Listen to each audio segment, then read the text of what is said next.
All right, welcome everybody to the Real Estate Mogul Podcast. I'm your host, Tom Caffarella, and I have a very, very special guest that I'm bringing on today, John Martinez. What's going on, John? Not much, Tom. How you doing? I'm doing really good. I'm trying my best to digest all of the information that you teach. Yeah. And it's definitely been a wake-up call for me because I've spent, millions of dollars on marketing and just kind of trying to think about how we can convert at a higher percentage. So if you can you give our audience a little bit of background about where you came from and what you do now and how that fits into the real estate investing platform? Yeah. Happy to. I ended up in real estate investment. I think, like a lot of people, kind of by accident. Hmm. First 20 years or so of my career was in sales in some form or fashion. So started in my early teens as a salesperson, a telemarketer. Kind of worked my way up through the ranks. Started managing sales teams. Got into corporate America. Started to recruit, manage, work my way into VP of sales positions. And then eventually opened up my own sales training company.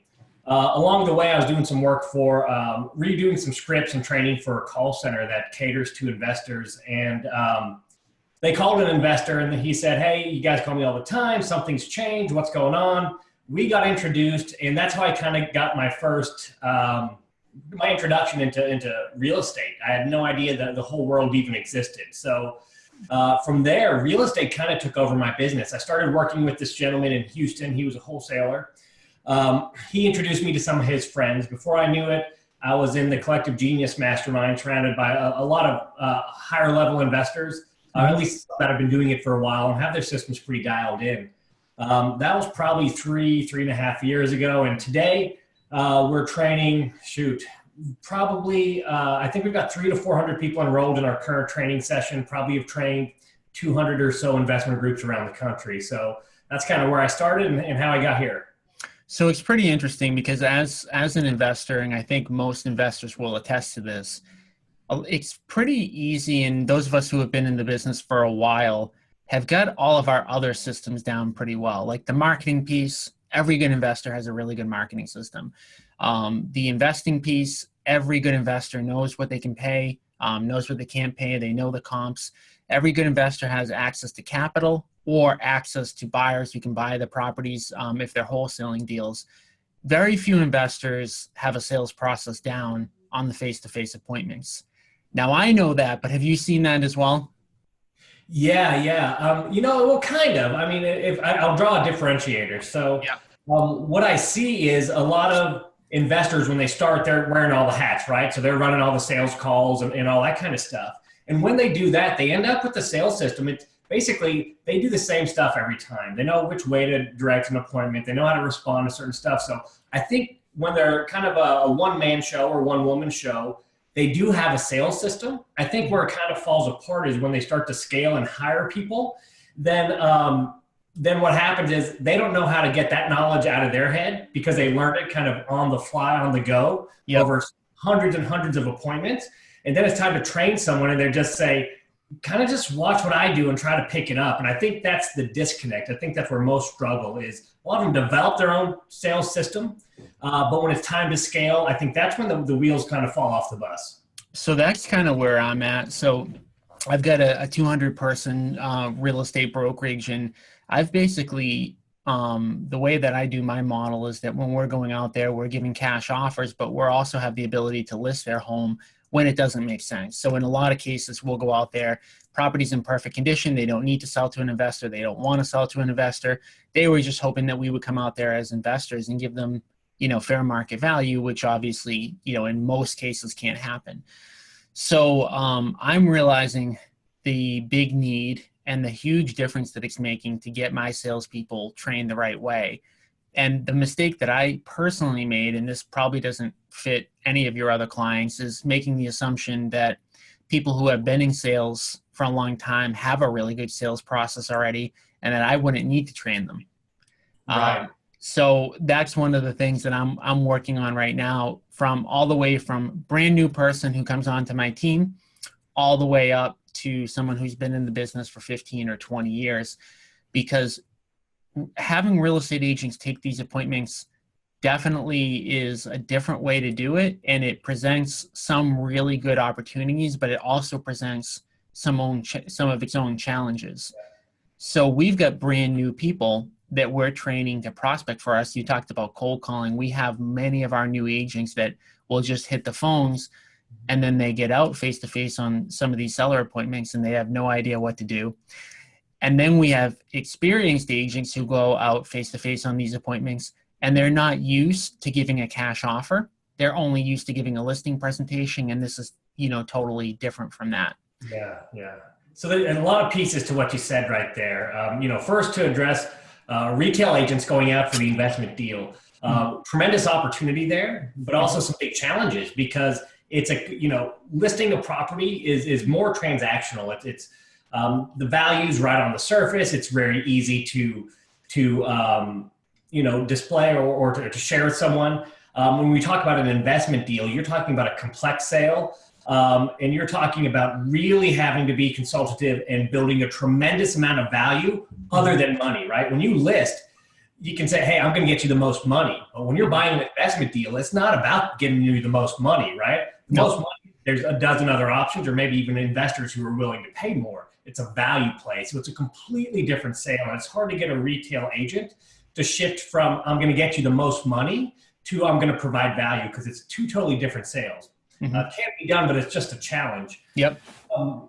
Another piece of that is when we look at salespeople, you mentioned at the beginning, hey, I thought I'd just hire people who've already been in sales. Yeah. When we look at salespeople who are out there selling, somewhere between 3 and 5% actually have what it takes to be good salespeople.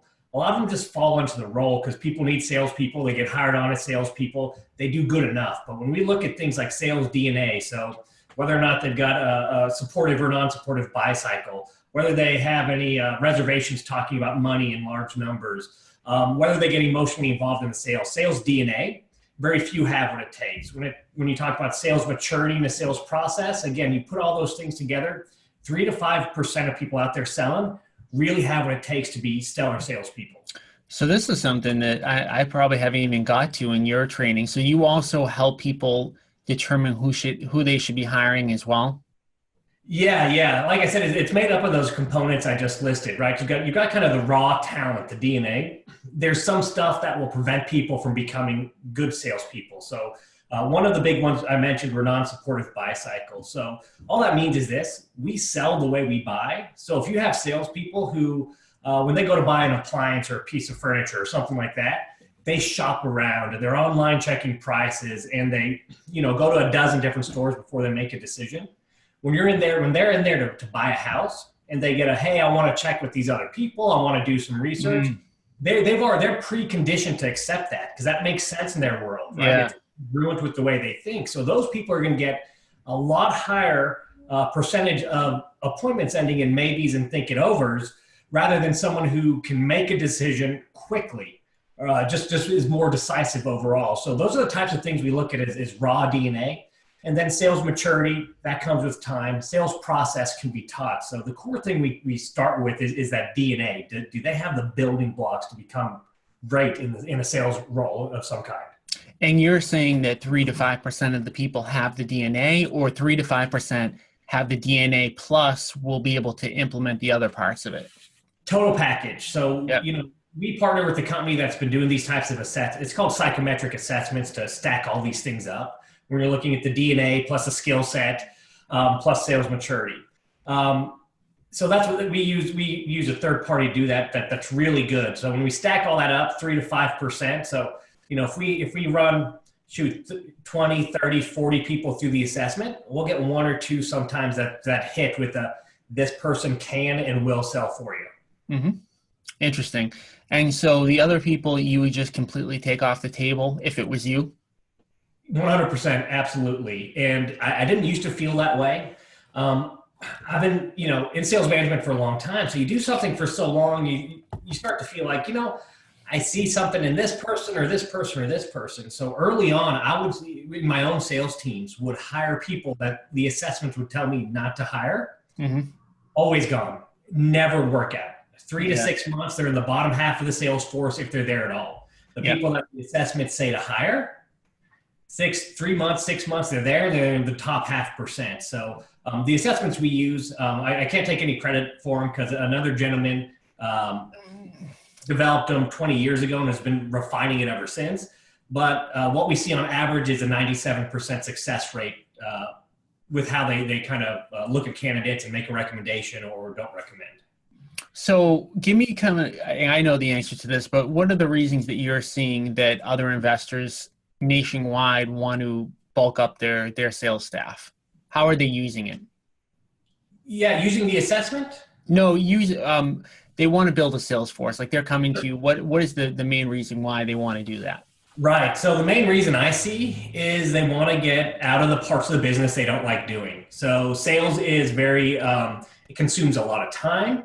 It's a lot of mental energy. Sales call after sales call can be emotionally and mentally draining. I mean, when you run a sales call the right way, it is hard freaking work. It takes everything out of you to be on point and do all the things you should be doing. You should be sleepwalking through it. So most of them, that's probably the number one reason is, hey, I love the business, but I don't want to be in 5 houses a day. So I'd love to replace myself there. Yep. The other part of that is just scaling. Hey, I want to grow the business and I might even enjoy doing the appointments, but I'm the bottleneck in this thing. If I don't train other people to do what I can do, I'm never going to grow because I can only buy so many houses. So one thing I want to get your opinion on, when you're going out there, you're meeting with a seller, you're making them an offer. Do you train people to make it, you have to make a decision that day? Or do you leave it with, it's okay to make a decision later? And how do you get to that point where you're getting them to make a decision face to face? So a lot of pieces to that. So I'll cover it on a very high level. First, to answer the core question there, do you leave it as an open-ended kind of offer? The answer is yes and no. So no, you never leave it as an open-ended offer, but it doesn't have to be right now, right? So the investors we work with, some of them, the way I do it, and I personally do buy houses all over the country, and in my own market in Springfield, Missouri, but also to train people, I go and hop in cars with people. And when I do it, it's right now. It's kind of do or die. And we have certain techniques we use to take all the pressure off, so it's not like a high pressure, hey, give me an answer now type of thing. But that's how I do it. But there's other markets who use our systems very, very effectively. And it might be 3 days, 5 days, 7 days. There just has to be a cutoff for a couple of different reasons. If there's no time where the offer expires, no one will ever make a decision. This is a tough decision. It's a complex decision. So objections will stay hidden. We'll want to think about, if we just look at our own lives, really, we never know, at least I don't make a huge decision until it's time to. If I've got a huge complex decision, I take my time and I only make it when it's time to. Now, in order for that to work, there's a ton of stuff you got to do on the front end. You got to think about all the reasons why a decision's delayed. You got to make that decision crystal clear. So there's a lot of work to do on the front end before you ever get to that point to make sure you can get a clear yes or no. When you do all those things correctly, you can get a clear yes or no almost every single time. So you're looking at the motivation, right? Amping up the urgency to take action, making sure you're targeting, the right motivations and not just assuming, and then getting really crystal clear on getting them crystal clear on the motivation. A lot of people just know they have an issue or know they have to accomplish something, but they've never taken the time to think about how in the world is this actually impacting me or the ones I love or how I spend my time or what I think about and stress about. And when you make that clear, motivation and urgency's up. The other part of that prep on the front end is we call them deal killers, but objections, the more common term, right? Different fears. Am I leaving money on the table? Is someone going to get upset? Am I going to upset a relationship? What's the risk factor and how much risk am I comfortable with? So you got motivation and then all those risks are deal killers. And when you deal with all of those on the front end, you can, and relieve all the sales pressure along the way, you can get to the tail end of a sales call and get a lot more yes or no decisions than most salespeople are used to getting. I'm surprised you didn't mention the upfront contract. Yeah. So, every sales system out there from Miller Hyman to Sandler to ours, we probably studied 20 of them, and everyone has a version of what Sandler calls it the upfront contract. Oh yeah, you call it advanced agreements, right? Advanced agreements, setting the stage. Really, every great sales system out there, like I said, I think we've studied about 20, has some version of this, and they do because it's really effective. Hmm. And it's just kind of the first step you take when relieving pressure. So pressure on a sales call is what leads people to fight or flee. In other words, if someone feels pressure from a salesperson, they're going to get a little hostile, a little snippy with you, or they're going to flee, which means they're just going to want to get out of that sales call as quickly as possible. They're not going to share information. So relieving pressure is a huge part of any sales call. And there's an easy way to do it right off at the start by just saying, hey, here's the questions you probably have. How long is this thing going to take? What's going to happen during it? And am I going to be one of those, never say die salespeople at the end and try to hard sell you into something? So you just address those things. Hey, here's how long it's going to take. Here's what we're going to do. What do you want to make sure that we cover too? By the way, at the end of this thing, if it makes sense, we'll figure out what the next step is. If it doesn't make sense, listen, no sweat. I don't buy every house I walk into. We'll just call it what it is. No sweat, no pressure. So that's a version of it. Yeah, I love that. I'm trying to work that into with my sales reps now because it's very common they'll go out there and they just can't get a decision made. So we're working on setting the upfront contracts to make sure that we get to yes or a no one way or the other. Yeah. And it's a vital part of just opening up, open, honest communication, really. So absolutely. So talking about hiring somebody to do this for you, if everything's hitting, everything's firing on all cylinders, you hire the person that fits that personality profile, and the person puts in effort, how long are we talking about before they're maybe not at 100% capacity, but getting fairly close to there? It's a matter of a couple weeks, if not days. Wow. The last salesperson I personally hired for the Springfield and St. Louis market here in Missouri, where it's kind of my territory, I think within 3 days, we had him up and running. First month on the job, I think he had 14 contracts. Second month, he was pushing 17 or so, and has maintained that consistency for the last 9 months or a year. Mm. And when you hire them, what percentage of the time do they have any sort of real estate background, and does that matter to you? Doesn't matter to me at all. It's very rare. It's not about, it's the DNA. That's what I'm looking for. The rest can be taught, In fact, it's sometimes dangerous to hire someone with too much real estate experience because, especially in this industry. So if we talk about the type of sales call you have when going to buy houses, it's an uncomfortable sales call. Sometimes the environment's uncomfortable, right? We're in some places we're not usually in. Sometimes it's a different personality type that we're not used to dealing with. Sometimes you just know whatever offer you have, it's going to upset them. So there's all these variables that make it a very uncomfortable situation. So when salespeople are uncomfortable, to get them through that, they oftentimes rely on their base knowledge. What I really know? What can I talk about? So instead of having the right sales conversation, people with too much experience will start talking about construction and all this different stuff about the market that really has nothing to do with this person's situation in the right conversation, but just really about real estate in general. And it gets them no closer to the finish line, but it's the most comfortable thing to talk about when that's really your expertise. Does that make sense? It makes perfect sense. I mean, I think the biggest thing that we struggle with is when we go out there, instead of building rapport, we're talking about how old their roof is and what the neighborhood's like. And I always say to the people, and again, this is partly in due to the training that you have, is like, that's not the type of stuff that we care about, because it's not going to get us where we need to go. Right. I agree 100%. So you take somebody on, you get the right DNA, they're ready to go. You said it can be a pretty quick learning process.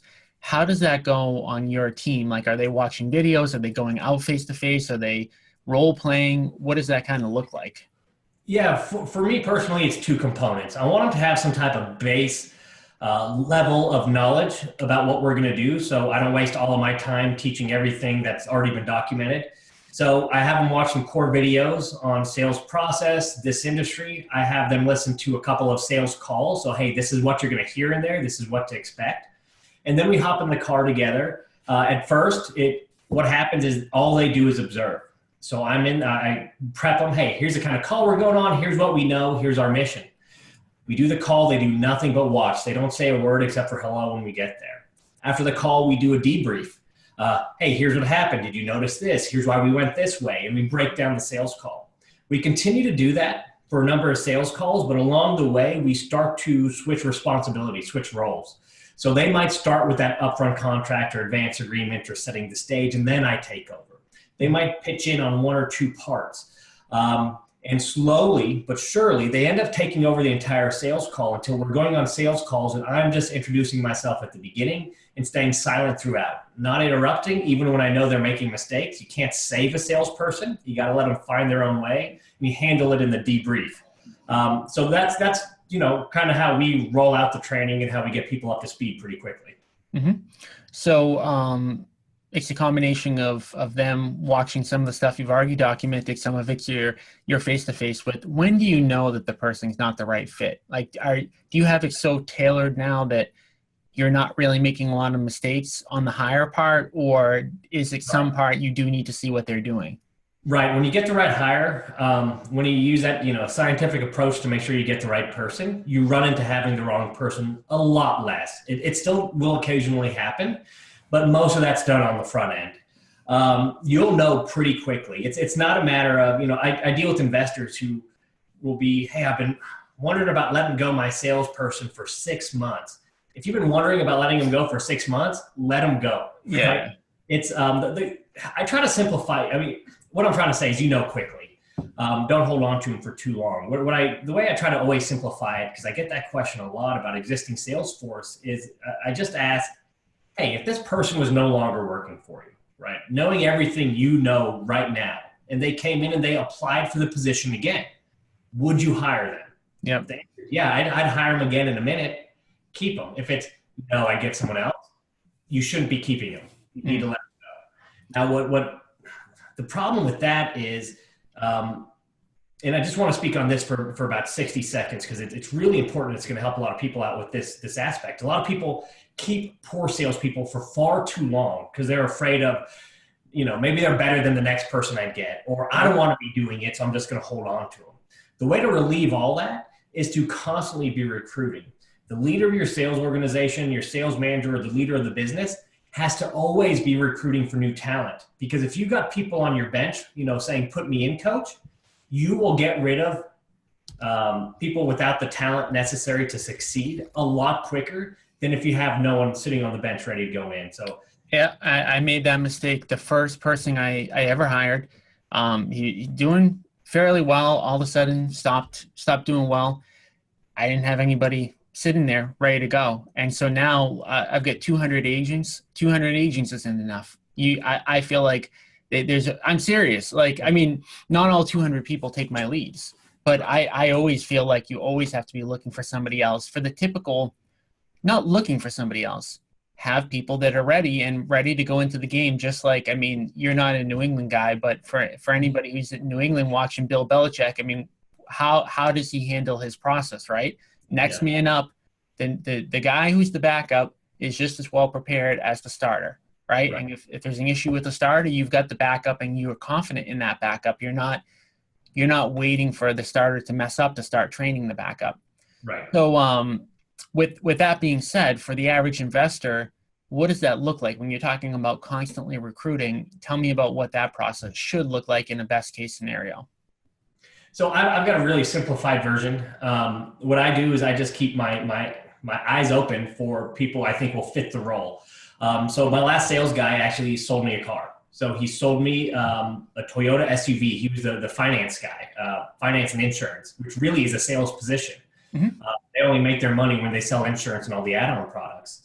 And I loved the conversation I had with him. He was, he didn't know our sales process, but he used it because he's been selling for so many years. He figured stuff out. Yep. And all the same techniques, and I loved it. He was a complete natural. So I just started corresponding with him, right? Hey, here's what I do. Love to keep in touch. It took us maybe 6 or 7 months to get him on board. Another guy I met at the gym, sold fences, right? So totally different type of sale, but it was in the residential environment. And we talked. And as I meet those people, I let them know what I do. I'm interested in them. I start to share, really it's a sales process. I start to share what we do and how that might help them get to their goals, right? And why they might be scared to get into it. So I hit them, the motivations, the deal killers, all that stuff. And then they're all ready to go. So I've got 4 or 5 people right now that are just, I get emails every week. Hey, I'm ready to roll whenever you are. I can't wait. Awesome opportunity. So that's how I do it. Now, if you want to systematize that, or you have a larger operation, it's simple. You just use some simple recruiting tools like Indeed.com. You toss them through assessments. If you don't have a space for them, you just open it honest with them. Hey, this is a heck of a position. You're perfect for it. I don't have space for you right now, but do you mind if we just stay in contact? If our timelines meet up, if you happen to be looking and I'm needing, I would love to see if this could work out. And you just keep them that way. So that's how I do it. And that's how a lot of people do it. Makes sense. So you're not officially hiring them until you have the position available. Right. I don't mislead anyone with, hey, I'm hiring for this position today. I put all my cards out on the table, and you'll find that really top performers, they don't mind that. They've always got their eyes open and their ears open because they want to get to that next level. Mm-hmm. When they hear about an opportunity, it doesn't have to be a today opportunity. Really, even when you look at it from that perspective, most people who are looking for jobs, it's tough to find really, really top talent there, because top talent really excels where they're at. And once they hit the top there, someone else is plucking them up and plucking them out and bringing them into their organization. So, if you've got a sales manager, their job should be to be constantly on the lookout for new talent. Now, occasionally you have to look for people who are looking for jobs, or headhunt, right? But really, if you're not just going the traditional route of looking for people who are looking for jobs, you're going to get much better talent at the top end of that funnel. So what have you seen, or what would you kind of ballpark the difference in conversion is between that person who you've had on board that you've been thinking about letting go for the 6 months versus that person who the ideal hire is? Like, if they're going on, say, 10 or 20 face-to-faces, like what would the difference in conversion be? Yeah, I mean, at a minimum, probably double. It really, there's a lot of variables there, right? Of course. I'm talking just high-level ballpark. Yeah, not how qualified those appointments are and all kinds of crazy stuff. But, essentially double would probably be the floor, right? If you're going on 10 appointments and your person's getting one, a person who's really qualified to be in that position is probably going to get 2, 3, or 4. Just depending on, again, there's different variables and how good they actually are, but it's a massive difference. Just think about it. It's like, it's almost as if a bad salesperson compared to a good salesperson is just like this. If your marketing is letters, and on those letters, you're just making an offer on the letter that you send out and hoping a contract comes back. That's like a poor salesperson, right? Yeah, they're out there, they're making contacts, they're making offers. But once you get that letter back, if you send any human body out there just to chat with them about their situation and then make that offer, you're going to get a much better conversion rate. So I look at poor salespeople as you might as well just be sending out a blind offer and just really ramp up the front end of your marketing, because that's where all your leverage is. You're getting nothing out of the salesperson. So that kind of leads to, when does it make sense to start hiring salespeople or sales training, or trying to up the tail end of your funnel? If your marketing's maxed out and you can't really pull more leads into the top end of the funnel, the only way you're going to build your business or make more money is if you start converting more of those leads. And now that's when it makes sense to start shifting focus away from marketing, not away from marketing, but start to share the focus with, all right, now that we got marketing dialed in, how do I make sure my conversions are where they need to be? You're talking literally to me about my exact specific situation. I'm serious. My marketing is ramped up pretty much as high as it can go, right? Like dollar-wise and contact-wise and all that. So my focus for 2018 is to get everybody to convert higher. And I know what you're saying. Like, I've seen it in my own business. So we generate about 100 face-to-face appointments a week. So we see an enormous difference between one person and another. Some of them I can't do anything about. So some of them are appointments that are generated by agents themselves. It's not my lead. They're cold calling, they're prospecting. But what we're doing on that end is, for the people who have a lower conversion, we're trying to get them to pair up with people who have a higher conversion, so that they can kind of either, in some cases, have the more experienced person close, or in some cases just have them learn. And that's kind of what we're trying to work on right now. But it definitely does make an enormous difference. Yeah. So the average person that's kind of working with you, Do they already have a salesperson or two salespeople, or are they just thinking about adding a salesperson onto their team typically? Yeah, so typically if we look at our client base for the sales training, most of them have a sales force, at least one or two salespeople. Some are owner-led sales that are kind of at a higher level, but they're all established real estate investors. We don't work with anyone who's new to the game. Everyone's been marketing, they produce leads, they or their team are running appointments, they've got a solid business already. And they get to that point where they say, all right, I've got a lot of this figured out, whether I'm running the sales calls or someone else. But if we can just tweak conversions 5, 10, 15%, that translates into a whole lot of numbers on the bottom line. So we don't, and that was a mistake I made. When we got into this, I was feeling out the niche, and Yep. we looked at new investors as, kind of one of our target markets. Yep. The target market. We had zero traction at all. And we realized, I can't believe I missed it. I was going, well, they don't have a conversion problem yet because they're not even running appointments. So 0 out of 0, I could get them to be great salespeople, still going to be 0, right? So we don't work with anyone until they really have the other pieces dialed in.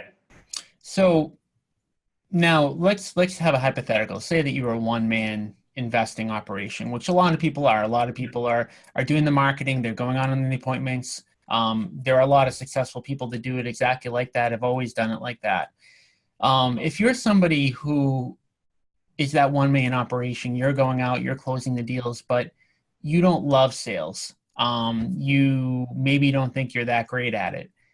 Would it be better, in your opinion, strategically for that person to go through your system and try to learn how to do the sales, or at that point immediately would you go to hire your first person? Yeah, it really depends on, well, number one, I'd identify, do you not like it because it's just, you don't know what you're doing and it's really uncomfortable. Sometimes Yeah, that's kind of what I was hitting on. Yeah. Yeah. Sometimes there's things we don't like because we don't know how to do it, right? I hate golf. I think I would love golf if I knew how to play because I love being outdoors and all that stuff. When I try to go hit that ball, I don't even make contact, and it's so frustrating.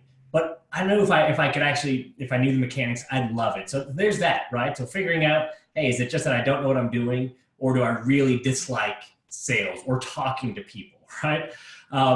If it's just a mechanics part, we can train on that, and we can also make that sales call a lot more comfortable than it might be now. Because a lot of investors, if they don't have things dialed in on the sales side, they're probably getting a lot of upset people, can, called names in some cases, right? Just depending on how.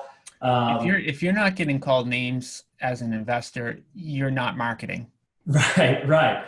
So, and especially sales and making low offers, it's common. Now there's ways around all that where you can really, establish a tremendous amount of rapport. And even when you're making low offers, having them accept it, say, hey, it's okay. And there's ways to do that. But at your core, if you don't like talking to people, you need to hire that thing out. If you don't like talking to people, you might even be good at the sales part, but eventually you're going to get burnt out, right? You're going to absolutely hate it, and then your results will slide. So I guess the answer to the question really comes down to, more than anything else, is it something you halfway enjoy, or is it something you despise? If you despise it, outsource it.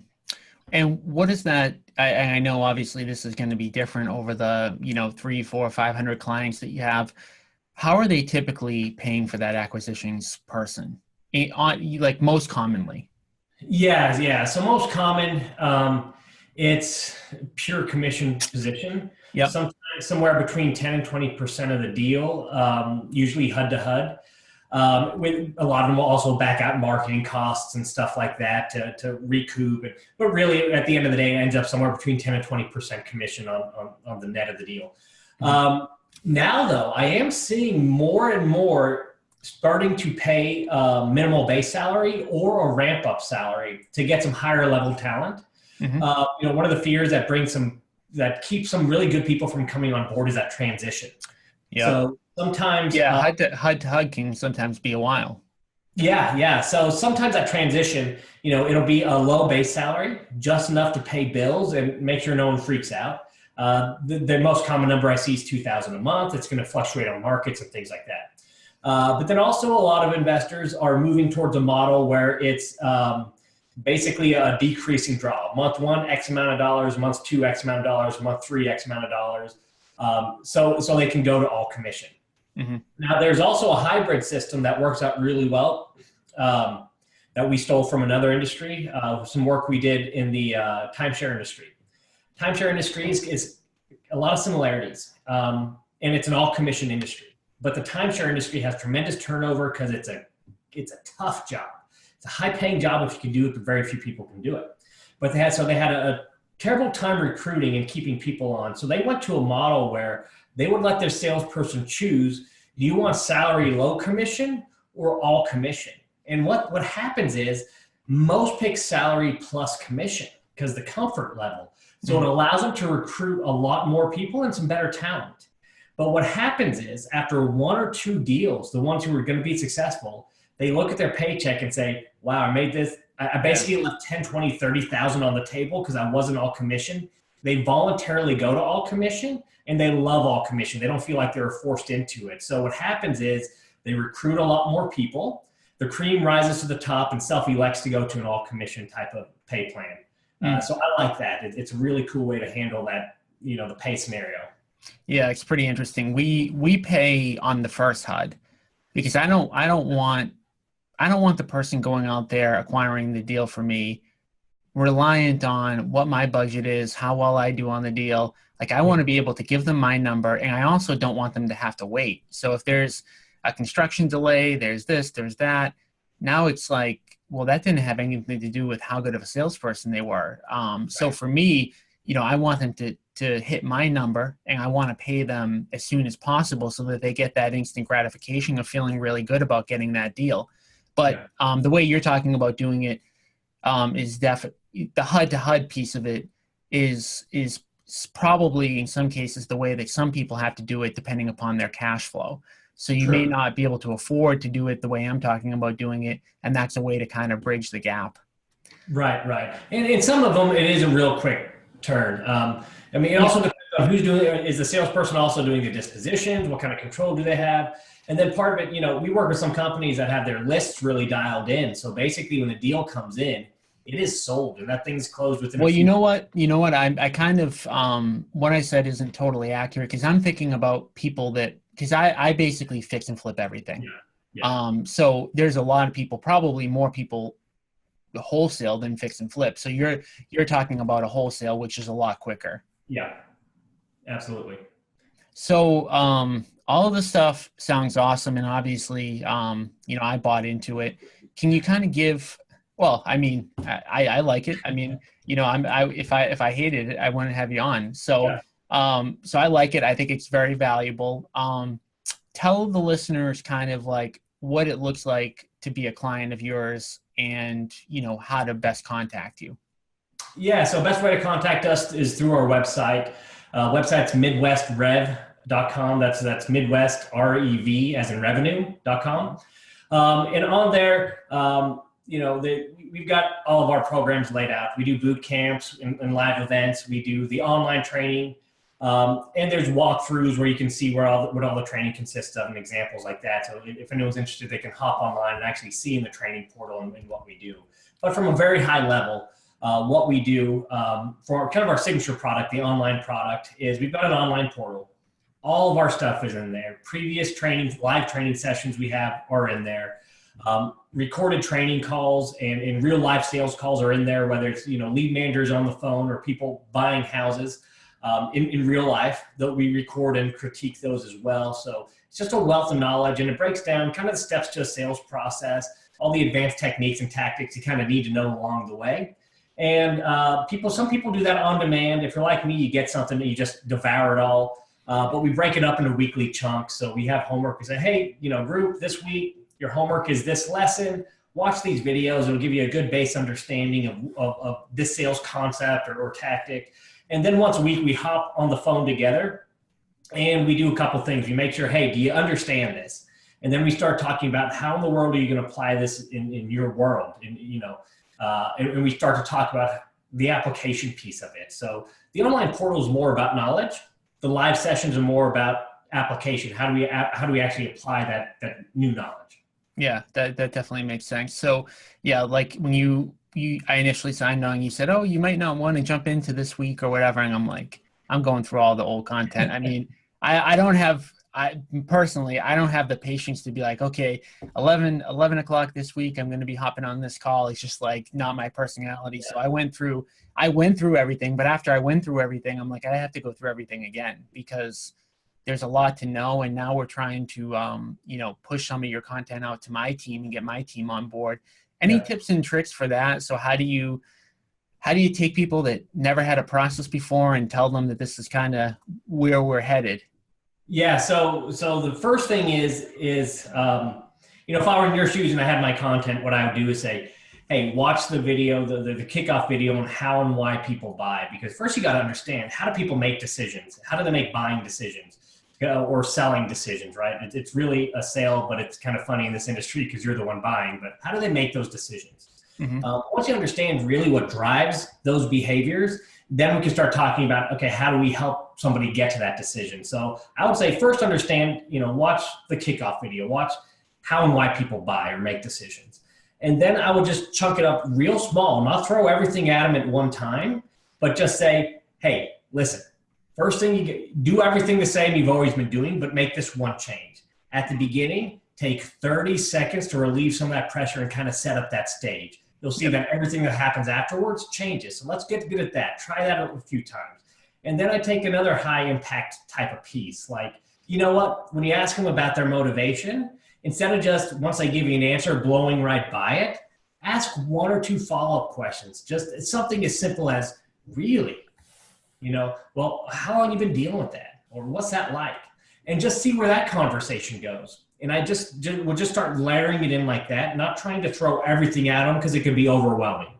If you look at everything that you can do to up and up and up and up your efficiency on a sales call, it's overwhelming. So just start with some small, high impact pieces. Why do people buy? Throw them the advance agreement. Throw them some impact questions or some picture perfect questions. Start tossing in, an expiration at the end where, hey, this offer is only good for today or 24 hours or 1 week or whatever it is. You start dropping in 4 or 5 of those pieces, you'll start to see the results go through the roof. So, what was I going to say on that piece? Is this all, all these sales tools and strategies, things that like, so I've got a team, so maybe I have 30 people who are actually right before I was on this call with you, we were in our sales meeting.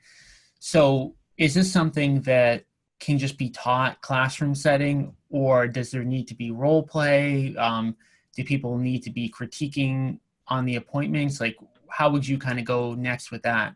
Right. So next, first you got the base knowledge, right? You got to know. But then once people know, then you're looking at, can you actually use it? I like role plays, not for probably the reason people think. I like role plays just to see if people are actually using anything or have actually even thought about it. If you start to role play and people can't wrap 3 or 4 words around a concept, they haven't even thought it through. They haven't even thought, how would I say this? And you definitely know if they're your salespeople, they've never actually done it on a sales call, right? So I like role play because that gives people a chance to kind of mess up and kind of start to figure out their own words. Because, if anyone just tries to regurgitate my words, it's going to sound horrible. Even if I write out myself scripts and I go, that's an awesome script, and I try to read it, it doesn't sound right. So you gotta let people find their own voice. Role play is a really good way to do that. But going to the next level, once people kind of understand concepts, and if I said it or did this tactic, this is how it sounds for me, you got to make sure they're applying it. So what we do with some of the teams we work one-on-one with or closely with, or that I've personally worked with, flown out, we'll record sales calls. And we'll sit there, and that is an awesome way to train, is listening. It's uncomfortable as you can imagine, listening to yourself on a sales call, but there's so many light bulbs that go off. I mean, salespeople will fight you tooth and nail. They won't want to do it, but the benefits are massive. When they hear themselves, they'll go, I missed that. I can't believe I missed this and that. And I missed this opportunity. They'll start to see stuff because they're removed from the situation. They're not kind of in the heat of battle. And they can start to critique themselves objectively. And it also allows you as their coach to coach them effectively, because it's hard to coach what they said they did. Yep. It's easier to coach what they did.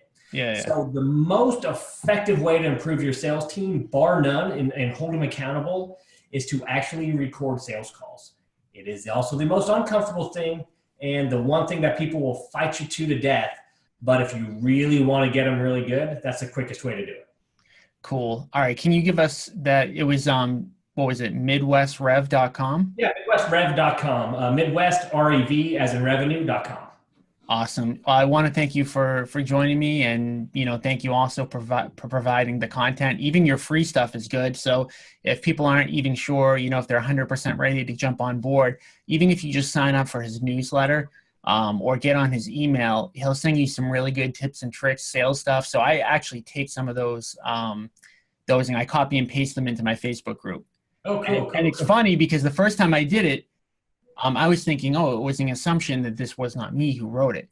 And people were like, Tom, that's awesome. Like, it took you a lot of time to write that. And it was kind of cracking me up. So I haven't yet told them that it's not me. I think some of the people are still under the impression that it might be me who's coming up with this stuff. So you're making me look good. Cool, cool, cool. Well, hopefully you have lots of success. Awesome. Well, thank you for joining us. This is Tom Caffarella from the Real Estate Mogul Podcast, and I'll see you guys again next week.